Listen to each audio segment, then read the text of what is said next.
बच्चों में आपका स्वागत करता हूँ विद्या गुरुकुल के इस प्लेटफॉर्म पर। आज हम करने वाले हैं अपने ट्रायंगल छठे चैप्टर। तो इसमें अपने क्या क्या पढ़ने वाले हैं। सबसे पहले ट्रायंगल क्या होता है वो मैं तुम्हें बता दूँगा। उसके बाद में अपने क्राइटेरिया पढ़ेंगे, ठीक है। वो सारे की सिमिलरिटी, क्योंकि सिमिलरिटी के बारे में पढ़ने लगने वाले हैं। तो अपनी सिमिलर कौन सी चीज़ होगी, कौन सी चीज़ सिमिलर नहीं होगी, समरूप कौन सी होगी, समरूप कौन सी नहीं होगी, वो चीज़ें भी पढ़ेंगे। समरूप और सर्वांग समता यानी कॉन्ग्रुएंसी में क्या फ़र्क होता है वो समझेंगे, ठीक है। और अपने कैसे मैथमेटिक्स में बताएंगे कि दो चीज़ें हैं वो सिमिलर है, ठीक है, उसके बारे में पढ़ेंगे, ठीक है। आज बस बेसिक सबका ओवरव्यू लेंगे और इसके बाद में अपने एक अलग वीडियो बनाएंगे जिसमें अपने क्या थ्योरम को डीप से पढ़ेंगे। अभी मैं तुम्हें थ्योरम के रिजल्ट लिखाऊंगा, लेकिन अपने थ्योरम को डीप से पढ़ेंगे कब, इसके बाद। तो अपने स्टार्ट करते हैं, क्योंकि ये ट्रायंगल है। इस चैप्टर का नाम क्या है? ट्रायंगल्स है। क्या ट्रायंगल्स? त्रिभुज है इस चैप्टर का नाम। तो ट्रायंगल्स क्या होता है समझना।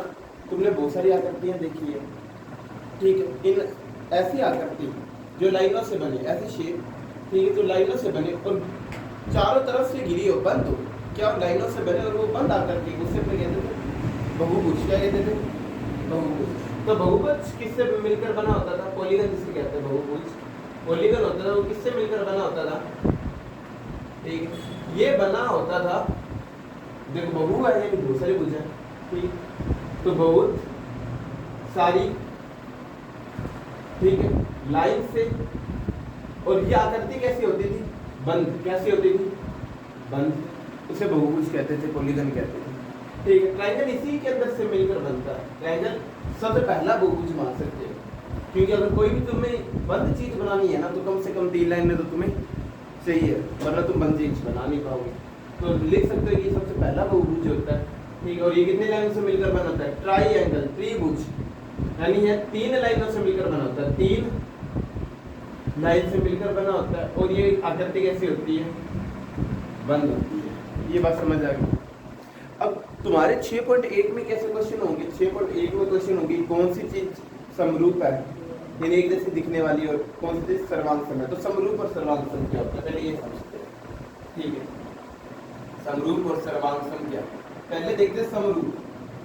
समरूप को इंग्लिश में कहते हैं सिमिलर। क्या कहते हैं? सिमिलर। इसका मतलब क्या है? सिमिलर का मतलब है एक जैसा दिखना, सिर्फ दिखती एक जैसी है, यानी उनकी आकृति शेप जिसे कहते हैं वो सेम है। शेप या आकृति ये क्या हो? एक जैसी हो। क्या? ये सेम। क्या हो? सेम हो। तुम सेम लिख लो, ठीक। और जबकि सर्वांग समता का अर्थ क्या होता है? सर्वांग समता का सर्वांग समता को कॉन्ग्रुएंसी कहते हैं। ये कॉन्ग्रुएंसी, ठीक। इसका मतलब क्या होता है? इसका मतलब शेप भी सेम हो। क्या सेम हो? शेप तो सेम हो ही हो, आकृति तो एक जैसी हो ही हो, लेकिन उनका साइज भी क्या हो? सेम हो। साइज भी बराबर होना चाहिए, आकार भी बराबर होना चाहिए। ये बात याद है। अब ये देखना, इसमें सिर्फ शेप भी बराबर है, इसमें शेप और साइज दोनों है, यानी कोई चीजें दो आकृति सर्वांगसम या कॉन्ग्रुएंट कब होगी? कॉन्ग्रुएंट कब होगी? जब उनकी शेप भी सेम और साइज भी सेम हो। कोई चीज सिमिलर कब होगी? जब उसकी शेप भी सेम हो। तो यहाँ पे देखना, मैं बोल रहा हूँ मेरे पास दो आकृति है, वो समरूप है, क्या वो सर्वांगसम होगी? अगर कोई चीज समरूप है और मैं पूछ रहा हूँ वो सर्वांगसम हो सकती है क्या? कोई सिमिलर चीज कॉन्ग्रुएंट हो सकती है क्या? तो तुम दिमाग लाओगी कि कॉन्ग्रुएंट होने के लिए तो शेप भी बराबर होनी चाहिए और साइज, जबकि सिमिलर में सिर्फ शेप बराबर होती है, साइज बराबर हो ना हो पता नहीं है। इसका मतलब हर एक समरूप चीज सर्वांगसम हो जरूरी नहीं है। लेकिन ये देखो, कोई चीज सर्वांगसम है, कोई चीज सर्वांगसम है, कॉन्ग्रुएंट है, तो उसकी शेप भी बराबर है उन दोनों की और उन दोनों की साइज भी बराबर है, तो मैं कह सकता हूँ कि वो समरूप है। समरूप होने के लिए कंडीशन क्या है? शेप बराबर हो। और मैंने पहले ही बोल दिया वो क्या? सर्वांगसम है, यानी उनकी शेप भी बराबर और साइज भी, तो वो समरूप है। तो यहाँ पे एक लाइन आ जाएगी तुम्हारे, तुम स्टार मार्क करके लिख लोगी कि दो, ठीक है, दो सर्वांगसम दो या कुछ भी सर्वांग सम आकृतियां समरूप होती है। क्या होती है? समरूप यानी सिमिलर होती है।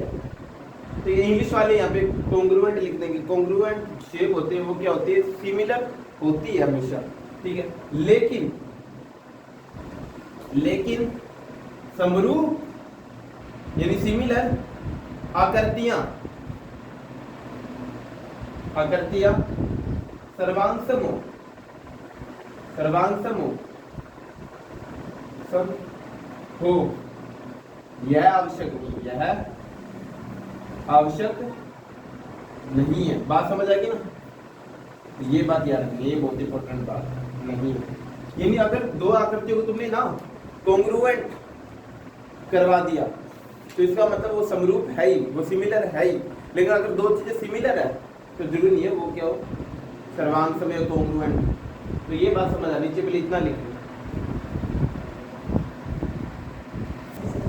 ठीक है। तो अब समझना, जैसे अपने क्या पहले बहुभुज पॉलीगन के ना समरूप होने की, सिमिलर होने की कंडीशंस को पढ़ लेते हैं, ठीक है। तुम्हें दो शेप दिख रही है, अब ये अपना पता लगाएंगे सिमिलर है या नहीं, ठीक। सिमिलर है या नहीं सर, दिख तो सेम से है, सिमिलर है, ऐसे काम नहीं चलेगा, मैं तुम्हें करके बताना पड़ेगा। तो इसकी दो शर्तें, कितनी शर्तें हैं? दो शर्तें। पहली शर्त क्या है? पहली शर्त ये बोलती है कि इनके अंदर के एंगल, जैसे यहाँ पे भी मैं एंगल बना देता हूँ, बनाना भूल गया मैं, 105, 100, 70 और 85। पहली शर्त क्या होती है? पहली शर्त ये होती है कि इनके अंदर के एंगल क्या हो, बराबर हो।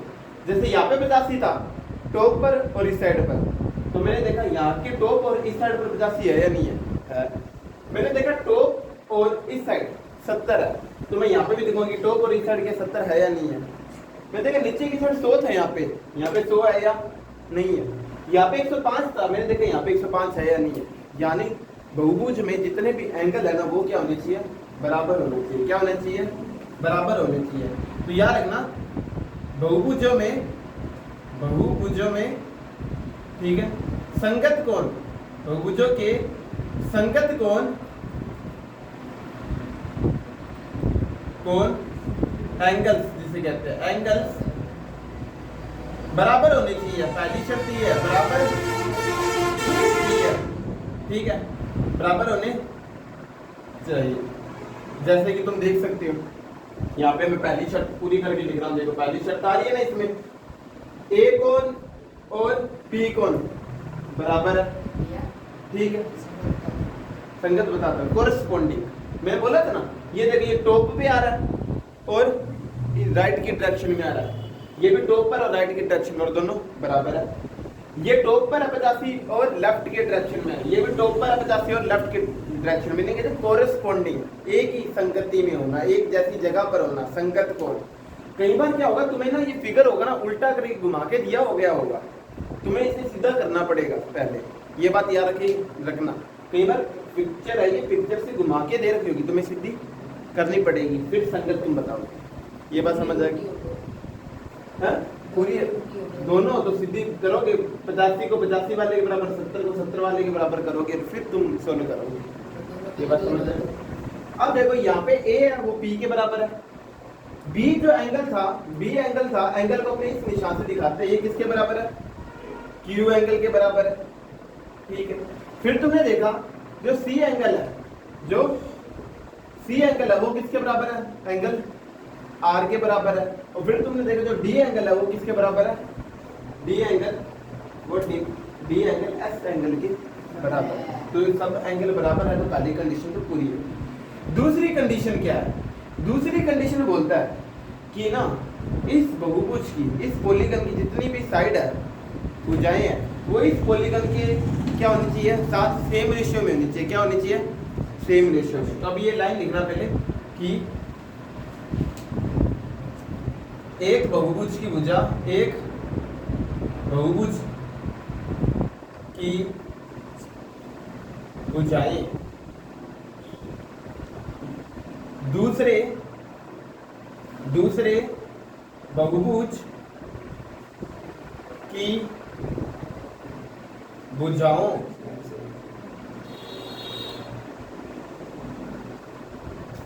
के साथ समान अनुपात सेम रेशियो, प्रपोर्शन भी कहते हैं इंग्लिश में लिखना, अनुपात, इसे समानुपात भी कहते हैं, समानुपात में होनी चाहिए। ये दो कंडीशन समझ आ गई। यानी देखना, दूसरी कंडीशन यहाँ लिख रहा हूं मैं, यहाँ पे दूसरी कंडीशन देखना, ये जो लाइन एडी है, ठीक है, इसके संगत लाइन कौन सी आ रही है? पीएस आ रही है नहीं है? जैसे ये टॉप, ये इस साइड थी, ये लाइन भी इस साइड है। तुमने देखा जो लाइन एडी और पीएस का रेशियो है, यानी इस लाइन का और इस लाइन का कितना आ रहा है बताना। ये लाइन कितनी थी? 2.1, ये लाइन कितनी थी? 4.2, डिवाइड करोगे कितना आ जाएगा? 1/2, ठीक है। फिर तुमने इस लाइन ए बी लाइन ली, कौन सी लाइन ली? ए बी लाइन ली, और फिर तुमने ली पी क्यू लाइन, कौन सी ली? पी क्यू लाइन, इनका रेशियो किया। ए बी लाइन कितनी थी? 1.5 सेंटीमीटर, पी क्यू कितनी थी? 3 सेंटीमीटर, ठीक है। और जब तुम डिवाइड करोगे तो वापस से 1/2 आ जाएगा। ऐसे ही अगर चारों लाइनों का अनुपात रेशियो 1/2 सेम आ जाए, जितने 1/2 आए सेम आ जाए, तो मैं क्या कहूँगा कि ये वाली कंडीशन भी क्या होगी? पूरी होगी। और ये दोनों आकृतियाँ क्या कहलाएगी? ये दोनों आकृतियाँ सिमिलर कहलाएगी। मैं यहाँ पे लिख रहा हूँ, यहाँ पे थोड़ी सी जगह इस साइड लिख रहा हूँ कि ये वाली जो है BC लाइन है, ठीक है, ये QR के प्रोपोर्शन में होनी चाहिए, ठीक है। ये भी 1/2 आएगी, करके देखना। और जब तुम DC करोगे, DC अपॉन में SR करोगे, ये भी कितनी आएगी? 1/2 आएगी, क्योंकि सभी 1/2 आया है। इसका मतलब क्या है? ये कौन सी आकृति है? ये सिमिलर आकृति है, ये बहुभुज के लिए है, ठीक है। अब अपने समझे कि कब सिमिलर नहीं होगी, इसका उदाहरण भी एक देखते हैं। पहले ये उदाहरण, तो रेशियो शब्द से दिक्कत मत लेना। रेशियो का मतलब होता है भाग करना। क्या होता है? भाग करना। और यहाँ पे क्या करना है? प्रपोर्शन करना है। प्रपोर्शन का मतलब जो इस भुजा और इस भुजा का भाग आ रहा है, लंबाई के भाग आ रहा है, डिवाइड आ रहा है, वही इस लाइन और इस लाइन का भाग आना चाहिए, वही BC लाइन और QR लाइन के भाग आना चाहिए, और वही DC लाइन और SR लाइन का भाग आना चाहिए। और सबका भाग 1/2 आया या नहीं आया? यानी अनुपात इनका क्या है? सेम है, सेम रेशियो है, समानुपात कहते हैं, इंग्लिश में प्रपोर्शन कहते हैं शब्द, ठीक है। तो अब मैंने क्या ले ली? दो शेप ले ली, और अपने इसके बारे में पता लगाएंगे कि ये सिमिलर है या नहीं है। तो देखते हैं। तुमने देखा कि यार इसमें भी एंगल देखते हैं, नाम दे देते हैं इसे A B, ठीक है, सबको नाम दे देंगे अपने। यहाँ पे नाम दे देंगे A, इसका नाम दे देंगे B C D, और इसका नाम दे देंगे P Q R S, और देखेंगे ये सिमिलर है या नहीं। तो मैंने देखा एंगल A जितना है, क्या उतना एंगल P है या नहीं है? ये भी 90 और ये भी 90, ठीक है। मैंने देखा जितना एंगल B है उतना ही एंगल Q है या नहीं है, क्योंकि संगत कोण बराबर होनी चाहिए, आमने सामने के साथ। समझ है? जैसे B साइड था तो इस साइड, ठीक। और ये यार ना आकृति शेप सीधी रहनी चाहिए। फिर मैंने देखा जो एंगल C है वो इस एंगल R के बराबर है या नहीं है? संगत यानी कॉरेस्पॉन्डिंग है। तो फिर मैंने देखा जो एंगल D है, एंगल D क्या वो बराबर एंगल S के है या नहीं है? तो पहली शर्त तो पूरी हो गई कि संगत कोण कॉरेस्पॉन्डिंग एंगल R एक और बराबर होनी चाहिए। दूसरी कंडीशन देखते हैं। दूसरी कंडीशन क्या बोलता था कि इसकी एक लाइन ले लो, मैंने AB लाइन ले ली, और इसकी एक लाइन ले लो, PQ ले ली, ठीक है। इनका रेशियो तो AB कितना 3, PQ कितना 3.5 ये आएगा, ठीक है। फिर मैंने एक लाइन ली BC, और फिर दूसरी लाइन लूंगा मैं QR, ठीक है। इनका रेशियो BC कितना है 3 है, QR कितना है 3 है, इनका रेशियो 1 आ रहा है।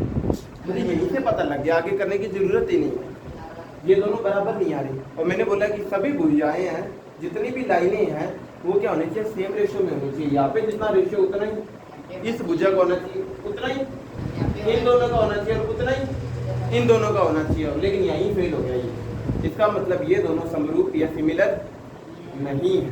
तो ये याद रखना कि सिमिलर होने के लिए दो क्राइटेरिया लगती है, ठीक है। तो ये तुम उतारो, फिर मैं सिमिलर होने के दो क्राइटेरिया अच्छी तरीके से तुम्हें मैथमेटिकल फॉर्म में दिखाता हूँ। अब इन सिमिलरिटी की क्राइटेरिया को मैथमेटिकल फॉर्म में लिख लेते हैं अपन, ठीक है। तो इसका मतलब याद रखना, मैं सिर्फ रेक्टेंगल के हिसाब से लिखा रहा हूँ, रेक्टेंगल के हिसाब से, ठीक है।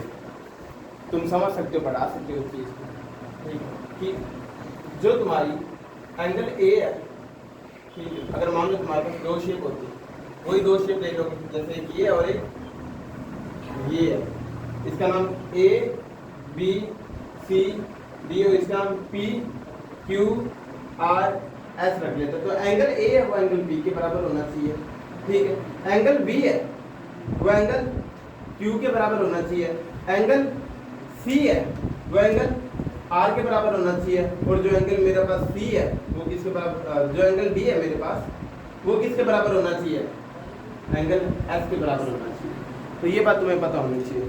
और दूसरी बात क्या होगी इसमें, दूसरी बात समझना, दूसरा पॉइंट समझना कि जो ए बी का रेशियो है, यही लिख रहा हूँ मैं, जो ए बी का रेशियो है, ए बी और पी क्यू का रेशियो है, यानी इन दोनों का रेशियो है लंबाई का, वही किसका होना चाहिए, वही बी सी और क्यू आर का होना चाहिए। वही रेशियो डी सी और एस आर का होना चाहिए, ठीक है, डी सी और एस आर का होना चाहिए। और वही रेशियो ए डी और पी एस का होना चाहिए, ए डी और पी एस का होना चाहिए। इसे मैथमेटिकल फॉर्म में ऐसे लिख देंगे। अब ये देखो, चतुर्भुज की बात होगी, बहुभुजों की बात होगी, अब करेंगे अपने त्रिभुज की बात, ट्रायंगल की बात, जो अपना चैप्टर का नाम, ठीक है, क्योंकि बहुभुज से ही ट्रायंगल बनेगा। तो अब मैं बोलूँ दो ट्रायंगल सिमिलर है, तो उसके लिए देखेंगे, ठीक है। तो इसे मिटो देते हैं और ट्रायंगल के बारे में जान लेते हैं।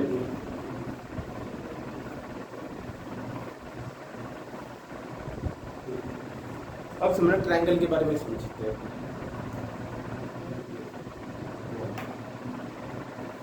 ट्रायंगल कैसा होते हैं, ऐसे होते हैं,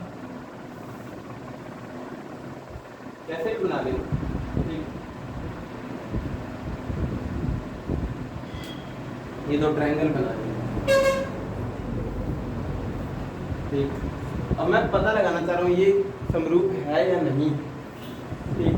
तो नाम दे देते हैं इसे ए बी सी, तो इसे थोड़ा बड़ा बना लेते हैं अपने,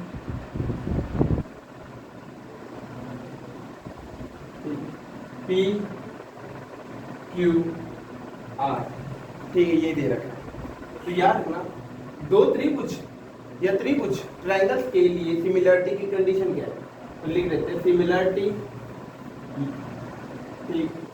कंडीशंस, यानी समरूपता की कंडीशंस क्या है इसके लिए, वही सेम कि एंगल ए बराबर होना चाहिए एंगल पी के, एंगल बी बराबर होना चाहिए एंगल क्यू के, और एंगल सी बराबर होना चाहिए एंगल आर के।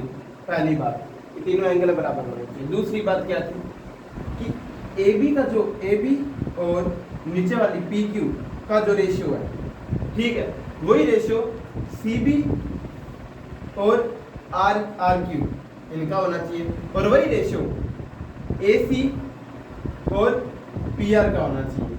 ये बात समझ आएगी। तो ये दो कंडीशन फॉलो करेगा अगर कोई दो ट्रायंगल है वो सिमिलर है, दो से ज़्यादा भी हो सकते हैं, कि वो चीज़ ये क्या करेंगे, फॉलो करेंगे। ये बात समझ आ गई, मनीष फॉलो माई कहता है, ठीक।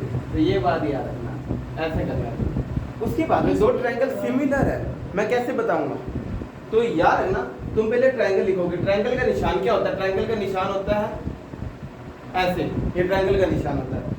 ये ट्रायंगल देखो ए बी सी, मैंने लिखा ए बी सी, मैंने बोला ये सिमिलर है इस ट्रायंगल के, तो मैं कैसे लिखूंगा इस चीज को, यहाँ पे लिखते हैं कि ए बी सी जो ट्रायंगल है मेरे पास, ये सिमिलर है किसके, पी क्यू आर की। तो इसे ये निशान होता है सिमिलर का, पी क्यू आर की, सिमिलर का निशान है। ये किसका निशान है, सिमिलर, ठीक है, समरूप का, वो सर्वांग समता का निशान होता है। ये वाला निशान किसका होता था, सर्वांग क्षमता का होता था, ठीक है, सर्वांग क्षमता का, कॉन्ग्रुएंसी का, ठीक है। CPCT बहुत बार तुमने यूज किया होगा, ठीक है, CPCT वाला। अब ये याद रखना, मैंने यहाँ पे ना सीक्वेंस बहुत मायने रखता है।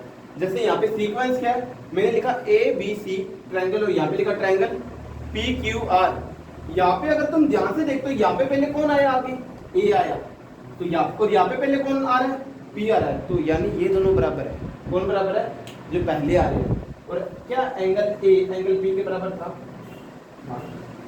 इस ये B है, ये दूसरे नंबर पर आ रहा है, यहाँ पे Q दूसरे नंबर पर आ रहा है, तो ये B और Q बराबर होंगे। क्या ये B Q के बराबर था, हाँ। फिर क्या है, ये C तीसरे नंबर पर आ रहा है, ये R भी किससे नंबर पर आ रहा है, तीसरे नंबर पर आ रहा है, तो ये C क्या ये R के बराबर है। फिर तुम देखना, क्योंकि ये ट्रायंगल सिमिलर है, तो याद रखना इसकी पहले दो AB है, लाइन क्या आ रहा है, ये ABC है, यानी ये A से स्टार्ट हो रहा है, फिर B आ रहा है और फिर C आ रहा है। ये PQR है, ये P से स्टार्ट हो रहा है, Q आ रहा है और फिर R आ रहा है। तुमने देखा, मैंने बोला संगत भुजाएं बराबर होनी चाहिए, तो ये AB से स्टार्ट हो रहा है, ये PQ से स्टार्ट हो रहा है, तो AB और PQ का जो रेशियो है, ठीक है, वो दूसरे नंबर पर कौन आ रहा है, BC, और यहाँ पे कौन आ रहा है, QR, इसके रेशियो के बराबर है या नहीं है। फिर कौन आ रहा है, AC और फिर आ रहा है PR, AC और PR, क्या है या नहीं है, तीनों बराबर है। तो यार अपना सीक्वेंस बहुत मायने रखता है। ये अभी तो तुम्हें सिमिलर दिख रहे हैं, अगर मैं इसे ऐसे लिख देता ना, इसे ऐसे लिख देता कि ट्रायंगल ABC सिमिलर है ट्रायंगल RPQ के, तो इसका मतलब क्या होता है कि जो एंगल A है वो किस एंगल के बराबर है, R वाले के बराबर है। जो एंगल B है वो किसके बराबर है, P के बराबर। जो एंगल C है वो किसके बराबर है, Q के बराबर। और ये है कि इसमें तो नहीं था, मैंने बताया ही नहीं था। इसका मतलब याद रखना कि अगर तुम ध्यान नहीं रखते ना यहाँ पे, तो तुम्हारा ये गलत हो जाएगा, ये बात याद रहेगी। यहाँ पे सीक्वेंस का बहुत मायना रखता है, ये तुम्हें याद रखना, तो ये ऐसे ही याद रखो।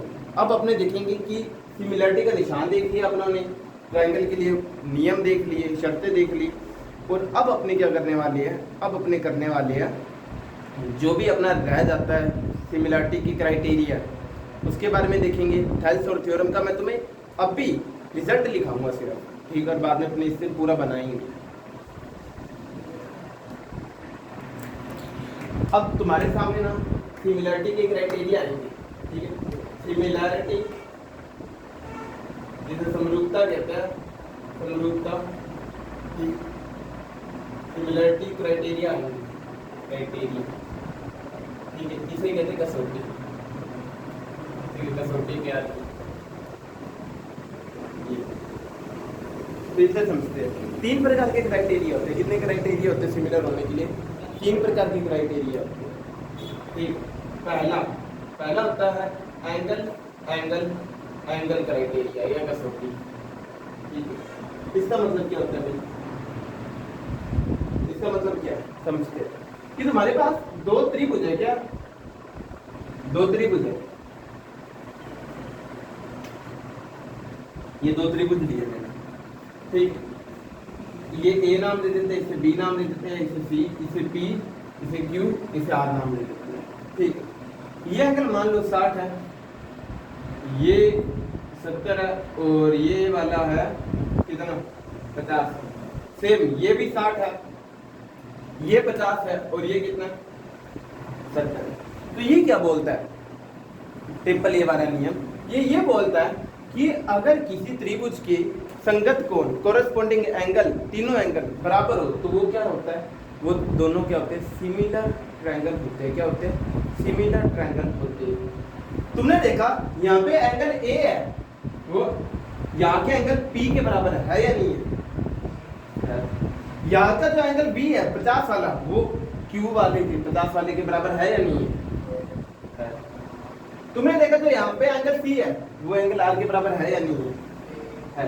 तो मैं क्या कहूंगा, क्योंकि इस त्रिभुज के जितने भी कोण है, ठीक है, वो इस त्रिभुज के संगत कोणों के बराबर है या नहीं है, तो मैं कहूंगा कि A कसौटी से ये दोनों ट्रायंगल क्या होंगे, ये दोनों ट्रायंगल क्या होंगे, सिमिलर होंगे। क्या होंगे, सिमिलर होंगे। और सिमिलर का निशान क्या था, जो एंगल ABC है, ट्रायंगल ABC, वो सिमिलर ट्रायंगल PQR की। ये बात समझ आ गई, तो पहले ये है, तो ये बात समझ लिया। दूसरा क्या होता है समझना, तो इसे बाद में लिखने में मुझे कोई दिक्कत नहीं। दूसरा क्या है, दूसरा होता है SSS कसौटी या क्राइटेरिया।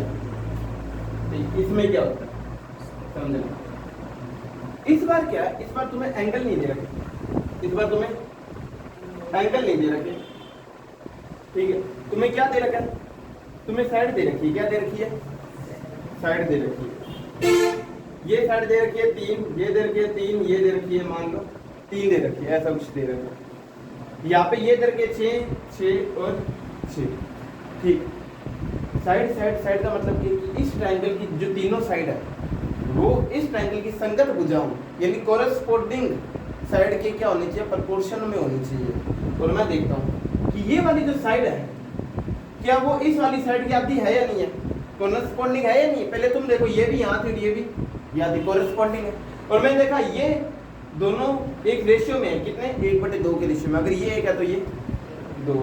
मैंने इस वाली को देखा, मैंने इस वाली को देखा, यहाँ पे ये 3 थी और यहाँ पे ये वाली 6 थी, दोनों कॉरेस्पॉन्डिंग है या नहीं, दोनों नीचे है, ठीक है। फिर मैंने देखा ये 1 है तो ये 2 है, यानी ये इसकी 2 गुनी है। इसका रेशियो भी 2 आ रहा था, ये भी 2 गुनी थी, और ये वाली चीज है ये भी इसकी 2 गुनी है। तो फिर मैंने ये देखा कि ये वाली जो लाइन है ना, ये वाली लाइन है, ये इस वाली लाइन की भी क्या 2 गुनी है, क्योंकि हर एक लाइन है वो दूसरी लाइन की 2 गुनी है, सेम रेशियो में।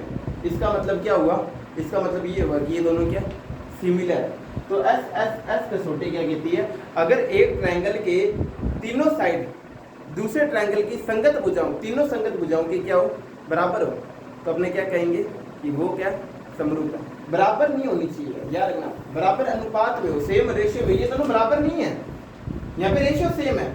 यहाँ पे 3 और 6 का रेशियो क्या आएगा, 1/2। यहाँ पे 3 और 6 का रेशियो यानी डिवाइड करूँ तो क्या आएगा, 1/2।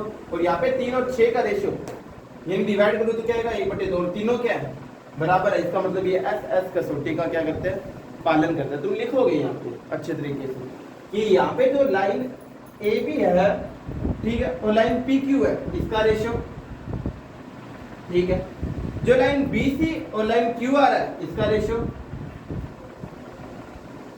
और जो लाइन यहाँ पे CA और RP है, CA और RP, इसका रेशियो, ये तीनों क्या है, बराबर है। इसलिए SS कसौटी से ये जो दोनों ट्रायंगल होंगे, वापस से तुम ये लाइन लिख दोगे, ये दोनों क्या होंगे, सिमिलर होंगे। ये बात समझ आ गई। अब लास्ट कौन सा बच जाता है, लास्ट बच जाता है कौन सा, SAS। ठीक है, मैं यहाँ पे लिख रहा हूँ, ठीक है, SAS कसौटी। इसे समझते हैं, ये क्या भाई, ये क्या बोलता है कि तुम लंबाई को भूल जाओ, ये जितनी भी है ना यहाँ पे, इन्हें भूल जाओ, ठीक, भूल गए, ये भूल जाओ। जैसे यहाँ पे AB, फिर यहाँ का PQ, ये क्या बोल रहा है, SAS angle side, angle side. इसका मतलब अगर किसी दो त्रिभुज लूं मैं, दो त्रिभुज लो, दो ट्रायंगल लो, अगर किसी एक त्रिभुज की 2 भुजाएं दूसरे त्रिभुज की संगत 2 भुजाओं के क्या हो, बराबर हो, और उनके बीच का एंगल भी क्या हो, सेम हो, उनके बीच का एंगल भी क्या हो, सेम हो, तो मैं क्या कहूँगा, वो दोनों क्या है, वो दोनों सिमिलर है, समरूप है। ठीक है, जैसे ये मान लो ये 3 थी, ये 6 थी, ये 3 थी, ये 6 थी।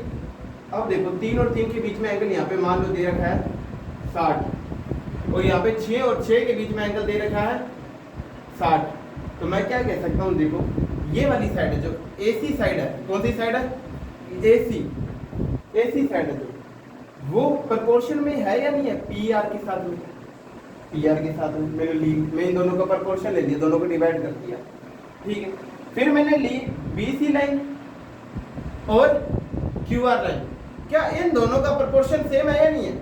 ये अगर मैं इन दोनों का भाग करूँ, ये भी 1/2 आएगा, मैं इन दोनों का भाग करूँ, ये भी 1/2 आएगा, और इन ये जो 2 साइडें मैंने ली थी, इनके बीच का जो एंगल है, और ये जो 2 साइडें मैंने ली, इनके बीच का जो एंगल है, ये सेम है या नहीं है, तो मैं क्या कह सकता हूँ SAS नियम से कि ये दोनों सिमिलर है। समझ रहे की बात। तो याद रखना, एंगल ऐसा नहीं होना चाहिए कि ये तो 60 है भाई, ये 60 है सर, ऐसा नहीं होना चाहिए। जो दो साइडें तुमने बराबर करी है ना, प्रोपोर्शन में करी है, जिनका तुमने डिवाइड किया है, जिनका तुमने भाग किया, उनके बीच के एंगल सेम होना चाहिए। ये यहाँ पे ये तो बीच में है, लेकिन ये बीच में नहीं, तो यहाँ पे तुम्हें गोल करना है। और कई बार क्या होगा, कई बार देखना, कई बार ऐसे होगा। अब ये सिमिलर है या नहीं है? ठीक है, तो अभी भी सिमिलर नहीं है, क्योंकि तीन, अगर मैं देखता हूं, अगर मैं इसे घुमा भी देता, मान लो मैं इसे ऐसे कर देता, ऐसे कर देता, इसे घुमा देता, ऐसे तक के ऐसे रख देता, पी ऊपर आ जाता, क्यू यहाँ आ जाता, और आर यहाँ आ जाता, ठीक है, ये ऐसा कुछ हो जाता। लेकिन एंगल अभी भी ये देखो, ये वाला 60 है, इनके बीच का एंगल 60 नहीं है, तो ये सिमिलर नहीं है। बीच वाले एंगल जो साइड है ना, इनके बीच वाले एंगल सेम होने चाहिए। ये बात समझ आ गई ना पूरी तरह से? अब ये बताओ, अगर ये चीज होती है, अब ये सिमिलर है या नहीं है दोनों? अगर 60 यहाँ पे होता तो, अगर मैं 60 यहाँ पे बना दूं तो ये सिमिलर अब है या नहीं है? तुम बोलोगे अगर मैं इसे घुमा दूं, अगर मैं इसे घुमा देता तो क्या बनता? अगर मैं इसे घुमा देता तो 60 यहाँ आ जाता, ठीक है। ये 6 था, अगर मैं घुमाता तो ये इस साइड आ जाता, और ये वाला 6 इस साइड आ जाता, ठीक है। तो अब ये सिमिलर है या नहीं है? तुम दिमाग लगाओगे, ये दोनों का जो रेशियो है वो 1/2 है, इन दोनों लाइनों का रेशियो भी यानी डिवाइड भी 1/2 आएगा, और ये एंगल भी दोनों के बीच के बराबर है, तो अभी भी ये क्या है? सेम है। समझ आ गया? संगत का मतलब ये होता है। संगत का मतलब अगर दोनों सेम ओरिएंटेशन में है, सेम इस घूमी हुई नहीं है दोनों आकृति हैं, तो तुम देख लो कि टॉप वाला एंगल टॉप वाले के बराबर होना चाहिए, राइट वाला एंगल राइट वाले के, और लेफ्ट वाला एंगल लेफ्ट वाले के बराबर होना चाहिए। ये बात समझ आ गई? सेम लेफ्ट वाली लाइन लेफ्ट वाली लाइन के बराबर, राइट वाली लाइन राइट वाली, और नीचे वाली लाइन नीचे वाली लाइन के बराबर होनी चाहिए। अगर घूमी हुई नहीं है, अगर आकृति घूमी हुई है तो तुम उसे सीधा करोगे, और सीधा नहीं करोगे तो दिमाग लगा लोगे यार, मन में दिमाग लगा लोगे, यहाँ पे पी है, यहाँ पे 60 है, और ये 60 था, यहाँ पे 3 और 6 के बीच में था, और यहाँ पे 6 और 6 के बीच में। समझ आ गया? नहीं तो ये दिमाग लगा लो। तो संगत का मतलब समझ आ गया? संगत या कोरेस्पोंडिंग वर्ड कितना इंपॉर्टेंट है, तो ये बात तुम्हें याद है। ये 3 कसौटियाँ थी, ये मैंने बता दिया, फिर थोड़े मोड़ कर दिया। एक तुम्हारे सामने ये भी आएगा कि सर मैं तो जानता हूँ कि 3 जो एंगल होते हैं, त्रिभुज के जो तीनों एंगल होते हैं, ट्रायंगल के तीनों एंगल होते हैं, उनका जोड़ कितना होता है? उनका जोड़ होता है 180। क्या होता है? 180। तो मैं इसे मिटो रहा हूँ, देखो अब वो तो तुमने लिख दिया होगा। ट्रायंगल के तीनों एंगल्स का जोड़ कितना होता है? 180 होता है। तो मैं 2 ट्रायंगल बना रहा हूँ, देखो तुम्हारे सामने, एक ये और एक ये वाला, ठीक है? समझ आएगी? मैंने बोला ये ए है, ये बी है, ये सी है, ठीक है, सेम ये पी है, ये क्यू है, और ये आर है, ये मान लिया। मैंने बोला ये वाला एंगल 30 था, ये एंगल भी 30 था, ये एंगल मान लो 75 था, और ये एंगल 75 था। हालांकि 75 है नहीं, तुम्हें पता है छोटा ही है, फिर भी बस मान लो। तो मैं बोलूँ ये सिमिलर है या नहीं? तुमने बोला ये वाला एंगल टॉप वाला एंगल इसके टॉप वाले एंगल के यानी संगत कोण के बराबर है, इसका लेफ्ट वाला एंगल इसके लेफ्ट वाले एंगल के बराबर है, यानी संगत कोण बराबर है। तो अब ये बताओ, 2 कोण तो बराबर हो रही है, तो कि सिमिलर है या नहीं? सिमिलर है ये, क्योंकि क्यों? तुम जानते हो तीनों कोणों का जोड़ कितना होता है? 180 होता है। अब तुम यहाँ पे 180 निकालोगे, अब तुम यहाँ पे 180 करना, तुम क्या बोल सकते हो? एंगल ए, एंगल बी और एंगल सी का जोड़ कितना होगा? 180 होगा। एंगल ए कितना है? 30 है। एंगल बी कितना है? 75 है। एंगल सी तुम्हें पता ही नहीं है, पता नहीं है। 30 और 75 कितने होते हैं? 105 होते हैं। तो तुम लिख दोगे 105 प्लस एंगल सी बराबर 180। तो एंगल सी कितना आ गया? 180 में से 105 घटाओ, 75 आएगा। तो इसका मतलब ये एंगल कितना है असल में? 75 है। और ये भी 30, ये भी 75, तो यहाँ पे भी तो जोड़ 180 होगा, ये भी कितना आएगा? 75।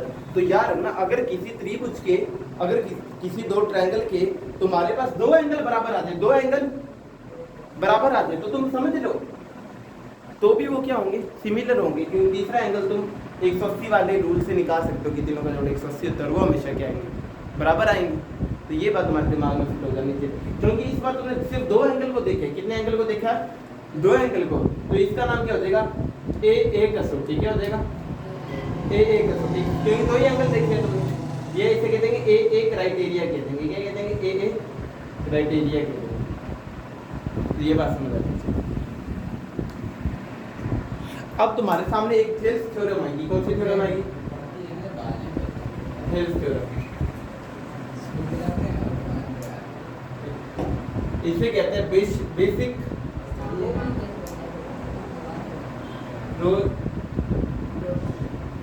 Nullity theorem.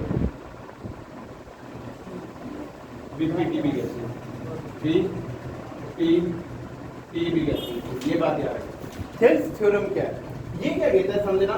ये बोलता है अगर तुम्हारे पास एक ट्रायंगल है, क्या ट्रायंगल है, क्या ट्रायंगल है, इस ट्रायंगल का नाम दे देते हैं ए बी और सी। ठीक है। ये बोलता है अगर तुम मान लो इसके कोई भी एक बिंदु लो, कौन सा कोई भी एक इस लाइन पर बिंदु ले लो, पॉइंट ले लो, और यहाँ से क्या इस लाइन के पैरेलल, ये जो लाइन ए बी है इसके पैरेलल या समांतर यानी इसकी सीध में एक लाइन बना दो, तो ये लाइन जब मैं आगे बढ़ाऊंगा तो यहाँ पे काटेगी या नहीं काटेगी? काट रही है ना। इसका नाम रख देते हैं पी क्यू। ये बात समझ आ गई? तो ये क्या बोलता है? ये बोलता है अगर मेरे पास एक ट्रायंगल हो और उसमें क्या करूं मैं, एक कोई भी साइड रहे हो और उस साइड पर कोई भी एक बिंदु ले लो और वहां से एक लाइन खींचो सामने वाली भुजा पर। ठीक है। तो ये वाली लाइन अगर इस वाली लाइन के पैरेलल है, अगर ये P Q line A B line के पैरेलल हो, क्या हो, ए बी लाइन के पैरेलल हो, तो तुम क्या कह सकते हो कि सी पी का रेशियो और पी ए का रेशियो क्या होता है? जो पी ए का रेशियो होता है, सी पी का रेशियो और पी ए का रेशियो, इन दोनों का जो डिवाइड होता है वो किसके बराबर होता है? सी क्यू के रेशियो और क्यू बी के रेशियो। यानी ये वाला भाग और इसका भाग, ये वाला भाग है, यानी सी पी और पी ए, इनका जो डिवाइड होता है वो बराबर होता है सी क्यू और क्यू बी। तो इसका मतलब क्या होता है? इसने क्या कहा कि अगर तुम त्रिभुज की एक भुजा से दूसरी भुजा पर एक लाइन खींचो और तीसरी वाली के क्या हो, तीसरी वाली के पैरेलल हो, तो ये जो लाइन होती है ना जो तुमने खींची है, ये जो ट्रायंगल को किसमें बांधती है? ये ट्रायंगल को, ट्रायंगल की साइड्स को सेम रेशियो में डिवाइड करती है। किसमें डिवाइड करती है? और क्या रेशियो सेम है या नहीं है? जितना भाग है उतना ही ये होगा, जितना ये उतना इस इनका रेशियो रहेगा। ये बात समझ आएगी? मान लो ये पूरी लाइन थी, ये पूरी लाइन 6 थी, ये पूरी लाइन 6 थी और ये पूरी लाइन थी 9, ये पूरी लाइन थी 9। ये बात समझ आ गई? और ये जो लाइन थी बीच वाले पॉइंट से गई थी, तो बीच वाले पॉइंट से जाएगी तो ये आधे और आधे में डिवाइड करेगी। सेम ये वाली जो लाइन, ये वाला जो पॉइंट होगा ये भी इससे आधा और आधे में डिवाइड करेगा, तो अपने 8 मान लेते हो, ज्यादा आसान हो जाएगा। 4 और 4 में डिवाइड करेगा। तो अब मैंने देखा सीपी का रेशियो और पीए का रेशियो कितना आ रहा है? 3/3 आ रहा है, और ये कितना है? 1 है। उतना ही रेशियो अगर मैं सी क्यू और क्यू बी का करता तो कितना आता?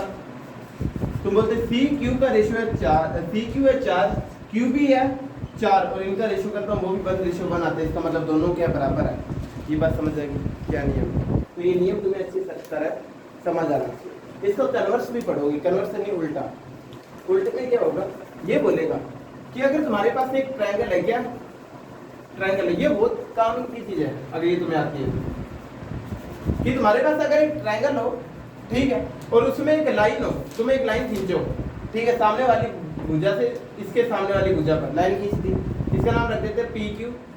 ठीक है, ये बात समझ आ गई? तो ये क्या बोलता है, अगर मान लो तुमने जो लाइन खींची है अगर वो इसे सेम रेशियो में डिवाइड करती है, यानी इसका भाग और इसका भाग करूं मैं, एपी और पीबी का भाग करूं और वो इसके भाग के बराबर आ जाए, ए क्यू और एसी के भाग के बराबर आ जाए, तो ये दोनों लाइनें क्या होती है? पैरेलल होती है। ये दोनों लाइनें क्या होती है? पैरेलल होती है। ये बात समझ आ गई? उल्टा क्या है इस नियम में? तो थेल्स नियम क्या था? थेल्स नियम ये कहता था कि तुम्हारे पास एक ट्रायंगल हो, उसमें तुम क्या, उसमें एक भुजा से तुम सामने वाली भुजा पर एक लाइन खींचो कोई भी पॉइंट से, ठीक है, और ये लाइन अगर नीचे वाली लाइन की जो बच गई लाइन, जरूरी नीचे वाली जो लाइन बच गई उसके क्या पैरेलल हो, क्या पैरेलल हो, तो ये दोनों, इन दोनों भुजाओं का जो रेशियो होता है, इन दोनों भुजाओं का जो रेशियो होता है वो क्या होता है? बराबर होता है। क्या होता है? बराबर होता है। ये बात समझ आ गई? यही बात समझने की, ठीक है। यही से अपने बहुत सारी दूसरी चीज़ों का भी डेरिवेशन करेंगे। ये बात तुम्हें समझ आनी चाहिए। और फिर इसका उल्टा क्या था, इसका उल्टा ये था, अगर मैं एक लाइन खींचूं, ठीक है, और ये लाइन त्रिभुज को क्या सेम प्रोपोर्शन वाली साइड में बांटी, यानी जो साइड हमने सेम डिवाइड करी, क्या करें, डिवाइड करें, सेम रेशियो में डिवाइड करें। किस में डिवाइड करें, सेम रेशियो में डिवाइड करते हैं, मतलब जो एपी और पीबी का रेशियो है, एपी और पीबी का रेशियो वही एक्यू और क्यूसी का हो, तो मैं क्या कह सकता हूँ, जो पीक्यू लाइन है वो किसके पैरेलल है, बीसी की। तो ये क्या है, ये converse of B, converse of BPT, ठीक है, ये बात तुम्हें समझ आ गई, और अपने पढ़ेंगे इसके बारे में क्या। तो इस प्रकार के अपना बेसिक सारा कवर हो जाता है, ठीक है, अपना बेसिक सारा कवर हो चुका है।